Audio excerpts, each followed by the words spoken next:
মধ্যপ্রাচ্যের আকাশে আবারও যুদ্ধের আগুন। ইরান ইসরায়েলের পাল্টাপাল্টি হামলায় আতঙ্ক ছড়িয়ে পড়েছে গোটা বিশ্বে। টানা বিস্ফোরণ, সাইরেন আর ক্ষেপণাস্ত্র প্রতিরোধ ব্যবস্থার গর্জনে কেঁপে উঠেছে অঞ্চল জুড়ে শহরগুলো। এবার সর্বোচ্চ নেতা আয়াতুল্লাহ খামেনিকে হত্যা ও মিত্রদের উপর বোমা বর্ষণের প্রতিশোধ হিসেবে ষষ্ঠ দফায় হামলা চালিয়ে ২৭টি মার্কিন ঘাঁটি উড়িয়ে দিল ইরান।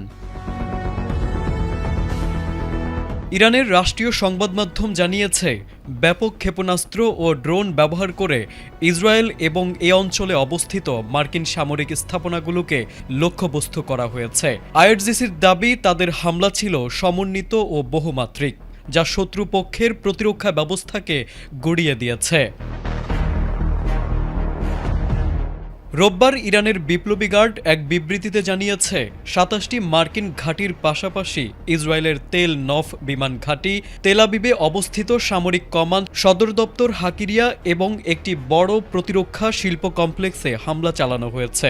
যদিও ক্ষয়ক্ষতির প্রকৃত চিত্র এখনও স্পষ্ট নয়, তবুও সামাজিক যোগাযোগ মাধ্যমে ছড়িয়ে পড়া ভিডিওতে আগুন ও ধোঁয়ার কুণ্ডলী দেখা গেছে বলে দাবি করা হচ্ছে। পরিস্থিতি মোকাবেলায় সর্বোচ্চ সতর্কতায় রয়েছে ইসরায়েলি প্রতিরক্ষা বাহিনী।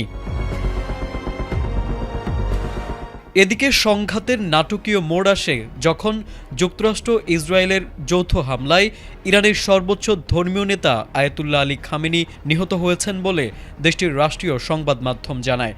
শনিবার সকালের ওই হামলায় ইসলামী বিপ্লবের নেতা শহীদ হয়েছেন। একই হামলায় তার পরিবারের কয়েকজন সদস্য নিহত হয়েছেন বলে জানানো হয়। এ ঘটনার পর পুরো ইরানে ৪০ দিনের রাষ্ট্রীয় শোক ঘোষণা করা হয়েছে এবং ৭ দিনের সরকারি ছুটি কার্যকর হয়েছে। খামেনির মৃত্যুর পর প্রতিশোধের অঙ্গীকার আরও জোরালো করেছে ইরানের বিপ্লবী গার্ড। তাদের হুঁশিয়ারি, পর্যায়ক্রমে কঠোর ও ভিন্নধর্মী পদক্ষেপ নেওয়া হবে। তারেক আজিজ, এটিএন বাংলা।